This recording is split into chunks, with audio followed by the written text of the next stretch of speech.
She wrote, "Dear Mom, I hope you're doing well. I'm writing you all by myself.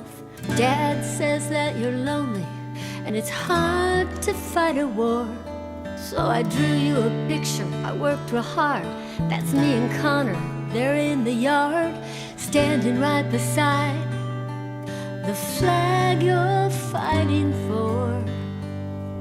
Tomorrow at my school, it's Parents' Day. When they ask me where you are, this is what I'm gonna say. My mama wears combat boots, she carries a gun and she can dang well shoot. She drives a Humvee across the sand, defending freedom in a faraway land.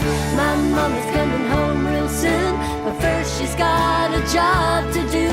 So for now I'm glad she's there, and I'm proud of the boots my mama wears. We're sending some cookies we made with Dad.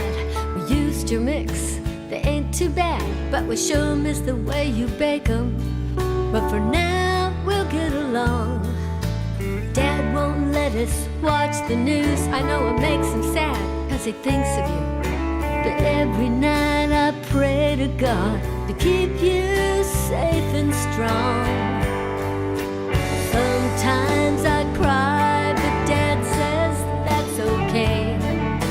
Cause even though I miss you, I'm so very proud to say my mama wears combat boots, she carries a gun and she can dang well shoot. She drives a Humvee across the sand, defending freedom in a faraway land. My mama's coming home real soon, but first she's got a job to do. So for now I'm glad she's there, and I'm proud of the boots my mama wears. Dad showed me a picture of you in your wedding gown. He said you looked real good back then, but you're beautiful right now. My mama wears combat boots, she carries a gun and she can dang well shoot. She drives a Humvee across the sand, defending freedom in a faraway land. My mama's coming home real soon, but first she's got a job to do. So for now I'm glad she's there. I'm so very glad you're there, and I'm proud of the boots my mama wears. I'm so proud of the boots my mama wears.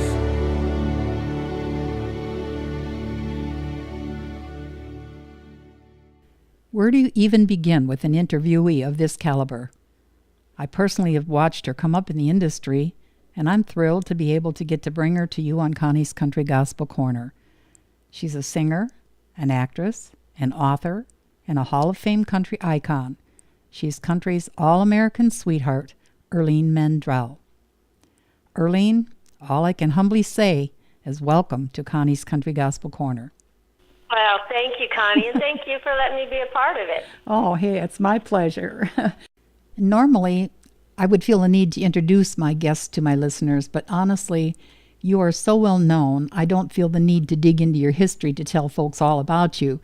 But I do have a question that I'd like to present to you that you may not have asked all that often.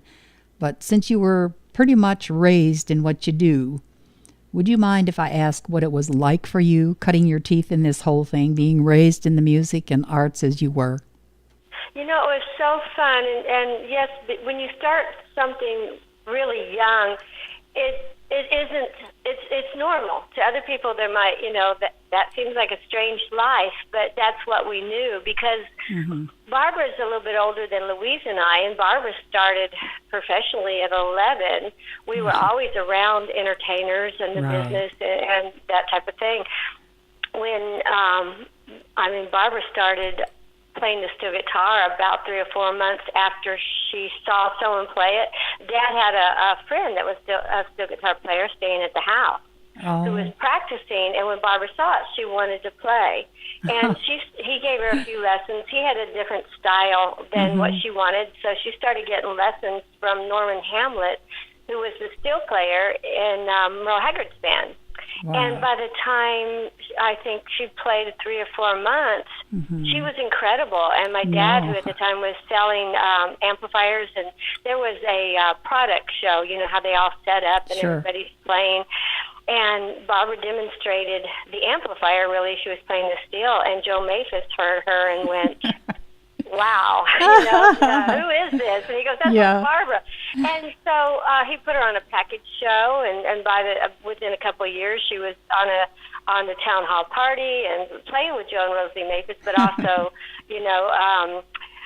George Jones and Patsy Cline and all of them. So we got to meet and be around. I saw, Freddie Hart recently somewhere, but I had seen him as a kid, because then later years, when Louise and I was still too young to be part of the band, and Barbara was a teenager, my dad started the band called the Mandrell Family Band, and we were living in California, and he would play a lot of the military clubs, Camp Pendleton and different ones up and down the coast. But they also went, this is during the Vietnam War, my mom started playing bass because she had been a piano player in her brother's church growing up, and she said, well, I can learn bass. So she played bass, and so Louise and I stayed with my aunt and uncle, and they went overseas to play for the military. And they didn't go to USO either. They went to a little bit more dangerous, but some of the places where the guys didn't payment. And that's where I think I learned to love the military so much, is hearing stories from that. But Louise and I just started playing because we didn't want to be left at home. And you didn't want to get left out. Yeah, and that really was it. I played drums because they're going to need a drummer, because the drummer became a Navy pilot and also became Barbara's husband. Yeah. And all these years, they are still married, and they've got 3 kids and a couple grandkids, and it's just been a wonderful journey. Yeah. Well, as an older woman here, looking back and remembering your career, you were always a hoot. I love to watch you because I never knew what to expect out of you, for sure. Well, it's funny. They said, everyone talks about my first words. They couldn't figure out what it was, but I was crawling, and I would do the little finger, and I was saying something, and they realized I was saying, get you goo. Oh, like my dad always did to us. So from there, I guess it just kind of stayed that same, for sure. Same track. Yes, but that's the one thing I do remember about you, is how funny you were. Daddy always said, if you can't, you got to be able to laugh at yourself, And that's so, right. That's right. Yeah, I'm laughing all the time. Irlene, looking back over your life in the industry, I'm sure you've got a lot of outstanding things that have touched your life in a special way. But if you were to pick perhaps 1 or 2 things, what would it be? What would you like to share with people concerning those 2 things? You're saying professionally? Yeah, I guess I would say so, because that's, I'm looking at your life as a professional, where you've been out and touching elbows with all kinds of people, but there has to be 1 or 2 things that stand out to you that really touched you as a person. Well, as far as things happening in your life professionally, it's obviously the first thing for us was like, oh my gosh, we got a national television show. But what happened to me, and I have a book, and I'm sure we'll talk about it, that I wrote, God Reigns Miracles. This is not in the book. To me, it's a huge miracle. Before the TV show, and I had started trying to get into modeling a little bit. I'm not tall, not runway, but just because as a drummer, I met at a TV show, I met someone who was getting into photography, who became very established in Nashville, Dennis Connie, as a photographer. And then became pregnant, but I had a miscarriage. And at the time, all I could think of was, I need to have another child, because that's what was on my mind. That's where my mindset was. And people were saying, well, why don't you wait? Your body needs to heal, and this and that. Think about. And I prayed. I said, if I'm not supposed to have a family right now, And maybe I would start getting some work, modeling and TV commercials and stuff like that. So right away, I started getting some things. I got girl shoes. I did a cover in Cashbox, the full front cover for a Well and Jennings ad. Then some local commercials, and within it seemed like maybe 3 months, I had all this work. Barbara calls and says, "Would you like to do a national television show with Louise?" And we got back together, and, I thought, God, there's no way I could have asked for something so amazing and so outrageous. All I did was, guide me, and so, I look at the puzzle that God puts together, and you look back and you just go, wow, you're amazing. Right. That's one of those kind of moments in life, isn't it? It is, but I look back at so many things or disappointments in life where you think you need to go one way and God took you another, and you go, thank you, God, I'm glad that you're in charge. And looking back, I'm sure you can see it now, but at the time, it's not a good feeling, is it? Oh, no, at the time you think you're devastated. And I've done this with my kids, too, whenever certain things happen, maybe in relationships, and you go, remember the other one that you were so upset about? Aren't you glad that God didn't answer those prayers? That He knew better. So, I've had a few of those moments myself. It's hard to trust at times when we think we know better, but you got to look back and see that in the long run, we don't always know what's right for us. Yeah, that's true. That's true. God has a plan for all of us, and we live out our lives, and we can look back, many years later and say, hey, he was there the whole time. He was there, He was. Well, my dad, he was a policeman when I was born in Corpus Christi, Texas.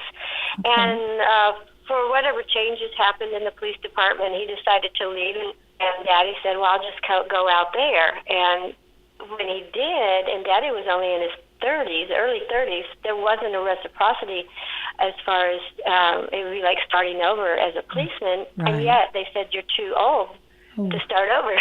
So he couldn't be a policeman there. Yeah. So he just did. My daddy always worked really hard, so he'd do lots of jobs with Barbara, and I had her life and how that was supposed to turn out. Had he have just stayed a policeman, I don't know that. And Barbara would have been Barbara, not who she is now. Right. And I know that her music has blessed a lot of people. Oh, absolutely. And yes. Your whole family has been a real blessing. Yes. Thank you. Yes. And I guess we all know that you're a musician. But there again, now you were talking a little bit ago about your book, and I guess that's where I'm going to go next, because that's another facet of your life, that you are a writer, and you have books out there, the one that you were just talking about, God Reigns Miracles. Could you tell us a little bit about your writing? Actually, this is my first book. And it is? Okay. It is, but I have been writing it for years, and at least thinking about it, maybe not specifically turning it into a book at first. After so many stories in a journal, just started. I have a few stories. One that was our Christmas story. I make the kids hear every year Jesus, our miracle, but there's other miracles on Christmas that makes our Christmas special. Yeah. And then there was other stories with the family before I was even born that I would hear about, and then ones that happened along the way. And there's just so many. And then extended family, like at the point that you call, I mentioned Joe and Rosalie Maphis. We would always call, and Uncle Joe's passed away, but it was always Aunt Rosie and Uncle Joe, that close to your family. Mm-hmm. And for anyone that doesn't know, they were the ones that started Barbara on Showboat in Vegas at different town hall parties. Joe used to be called King of the Strings. He played double net guitar, and they wrote Dim Lights, 6 months style music, and they were from the Bakersfield crew and all that. So, anyway, because I had miracles of Aunt Rosie in there, her children that we were raised with, and then different extended family. And in the book, what I wanted, I just put in stories that were miracles to me that happened, and to the point of people can say coincidence after coincidence, but I just couldn't explain that happening. And one that's in the book that I'll kind of share that I mentioned from Christmas, if I have a moment. Sure, to you do betcha. that story. Well, my dad and mom met because my mom's brother was a preacher, and my dad's brother, and his brother was a preacher and an evangelist. So Daddy traveled from Arkansas to Illinois, and that's how I met my mom. And she was taking them around. They said, will you take them around? They became very close, and Dad came back, and they got married. And they did some traveling, and she was 15.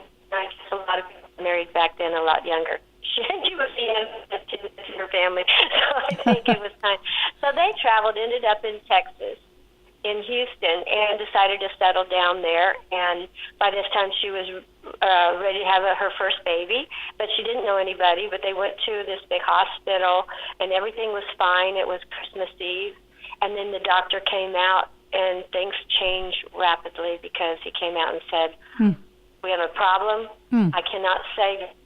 I can't save your baby either. Oh, there's nothing I can do. So Dad was out front in the waiting room. He was praying. He was upset. He was worried. Yes. He didn't know what to do. Yeah. And all of a sudden, somebody came by and said, Arby. My dad's name's Irby, but in the Army, because he's from Arkansas and they gave him nicknames, Daddy was a pharmacist mate in the Navy. So when he heard Arby, it was like pretty wild. He hadn't heard that since he'd been in World War II veteran, you know. So, and it was a doctor he had served under who happened to be the head of this hospital. Oh my! And he asked how he could help, and then he said, "Well, it's not my case, but let me see what I can do." And he came back and he says, "I'm going to take over this case. I want you to assist me like you used to." Now, this was during World War II, so there was some major assisting going on back then. Nowadays, I'm sure this could never happen. But anyway, Daddy assisted him. And Christmas Day, not only did my mom survive, but my sister Barbara was born. Oh, wow. That is an amazing story. I love it. That's a God thing, ain't it? Years later, my son Derek, my oldest child, was born on Christmas. So we always would get together and do a cake for Jesus, and then a cake for later Barbara, and then Derek. Yeah. So Christmas was a big deal. Yes. Yeah. But there's so many family miracles that are just as amazing, or almost as amazing to me, that I finally just went, I've got to put this together as a book because it just means too much. And the neat thing was, I was finishing putting all the stories together, trying to, you try to finish. If you keep getting new ones, you can't finish. Yeah. I was toward the end, and people started sharing stories with me that had no idea that I was writing a book. Wow. I'm like, wow, that's supposed, God's telling me to put that in there. That's Let me talk to you. I'd be saying goodbye to someone, they're saying, you know what happened to me? Yeah. I don't know why you're telling me this, but I really do. Don't you love it when that stuff happens? Yeah. You know that, it's great. that God's directing things there. Yes, that they're supposed to be shared. And then the title, I went, God, what am I going to call this? Oh, God Rains Miracles. It came that quick. Wow. And I'm with a play with words on rains, because raining like it's everywhere. Yeah, that's awesome. I love it. That's my miracles, and they're happening tons of them since I've written the book. And yet that's just mine. It's everybody all the time. Sometimes you forget, or you forget to notice, or there'll be something that you'll just go, wow, that's amazing. And then you'll forget about it, because I did with the book. I was writing it, and then like I was sharing a story, and I with every story, even though I knew the story, and even though it's in my words, I still put it down. I recorded it as the person told it, so it was for sure their story. But I was recording Barbara, and she goes, well, what about this story, too? I'm like, I forgot about that. Can I get him to give that to me? And it was like so many that you forget. That's what God does.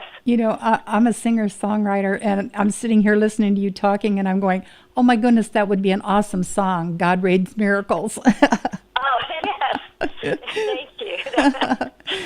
We'll put the two together. We'll publicize the book with the song. That's right. Because I walked into a Christmas party after I just put the book out, and I walked in and it's kind of like the Wizard of Oz, and you were there, and you were there. And I'm looking around, and then that's when the title even hit me more. Oh, Like, wow. wow, I'm just in the middle of it. Yeah. And that's just the people that shared some of their stories with me. I'm sure there were more people there. Everybody has a miracle. Oh, A lot of absolutely. people don't share them. Usually, if you tell one, they'll tell one right back. Yeah.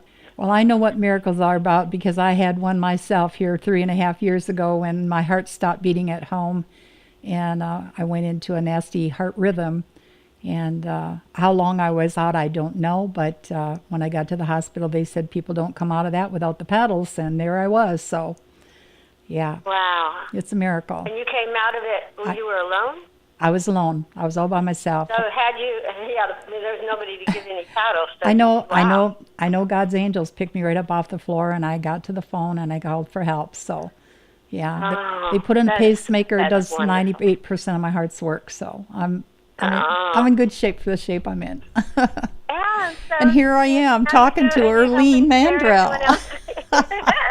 Carrying other people's miracles and spreading the great word of God. That's so important. Well, before we go any farther, are you able to share where you're able to be found online? Where people... Oh, yes, and I'm going to spell it. Yes. IrleneMandrell.com, but Irlene is IRLENE. Mandrell is MANDRELL, 2 L's.com. My daddy was Irby, and I was named after him, which is IRBY. Usually Irlene's are with E for Earl, so I always spell it out. But I have the book there, and also I have a CD. This has been a great year for me because to me it's all about God, family, and country. Yep. And so the book were all the stories that I'd had for so long, and also hearing some of these other stories that came to me were really, that was a great time writing that. But also, I love the military and the police. My daddy was World War II veteran and a policeman, and this album that I was able to come out with, my husband, and I've been married almost 3 years to somebody who I actually knew 35 years ago, and we were all had mutual friends, like a group of friends, and we reconnected, and he's a producer, and I was doing a favor for a friend, and that he was doing a favor for in Pat, my husband Pat's studio.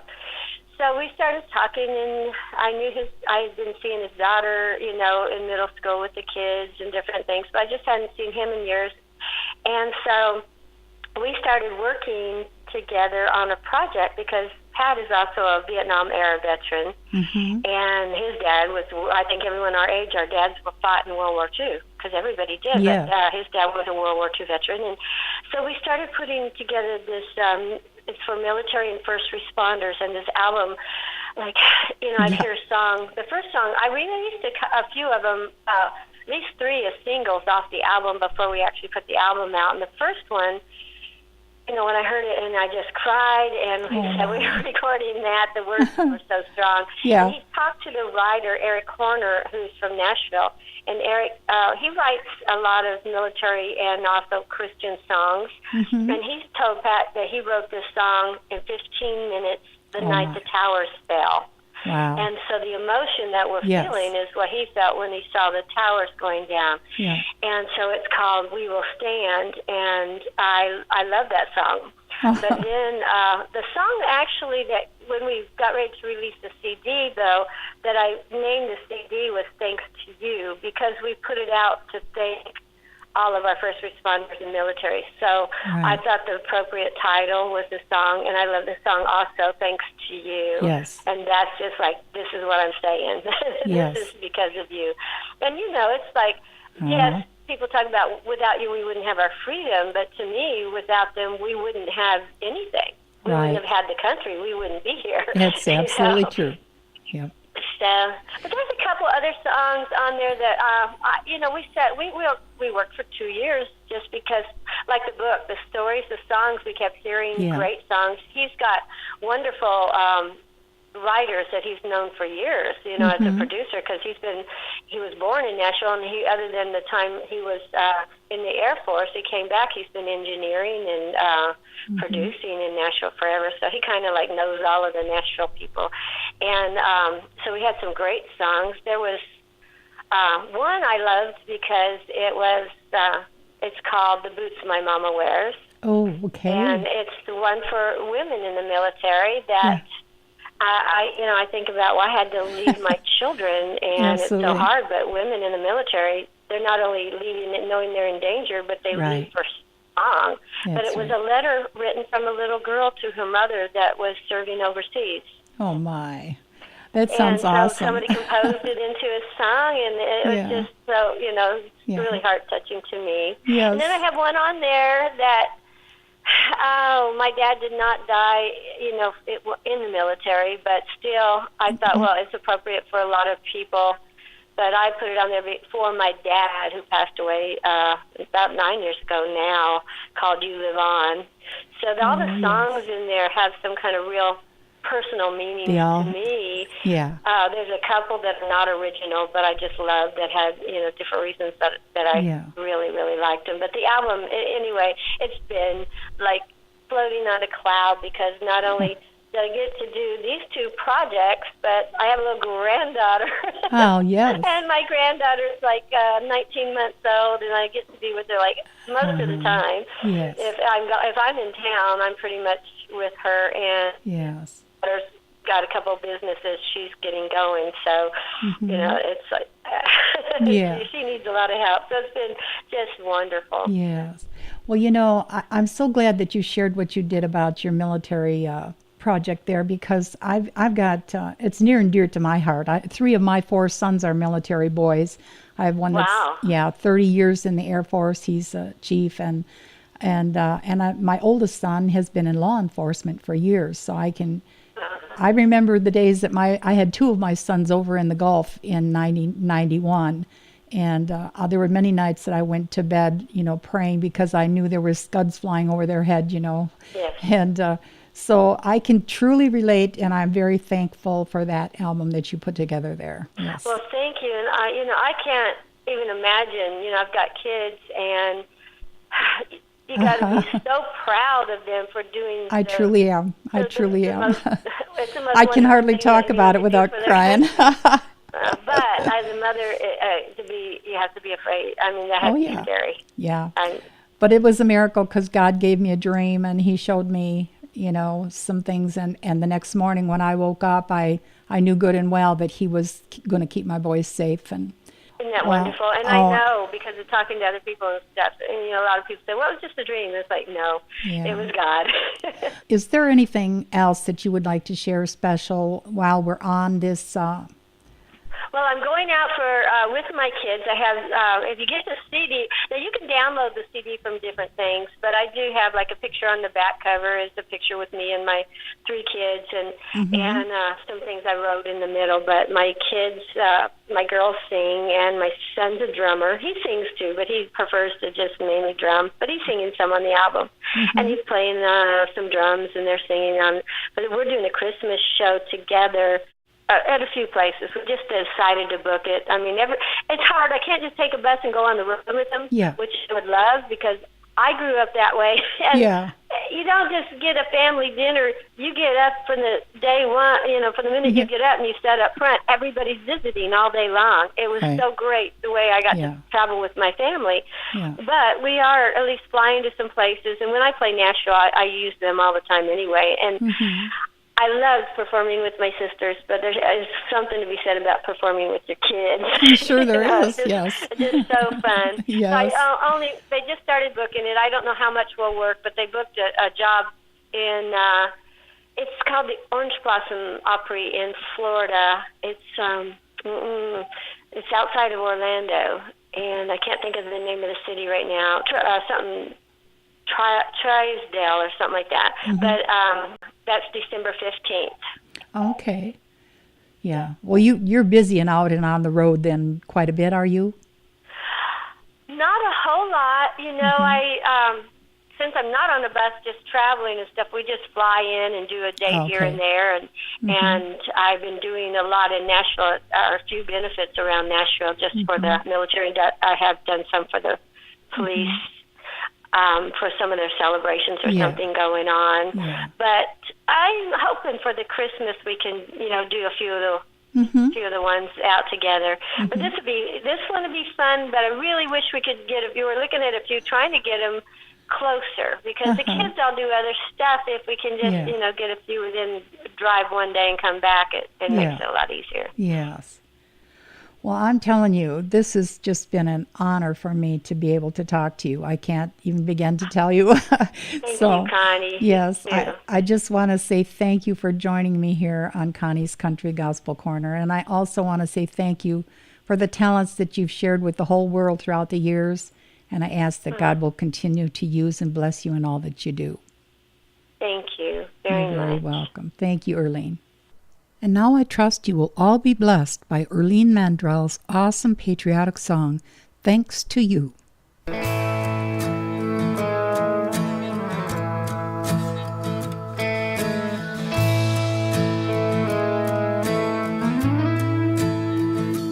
You were brave beyond your years.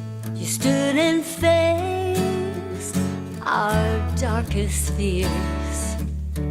Now the world's a better place to come home to, thanks to you.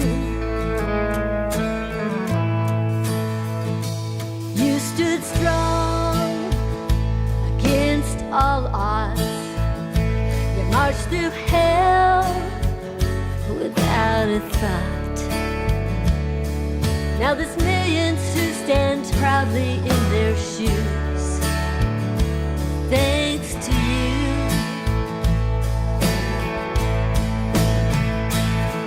So hold your head up high,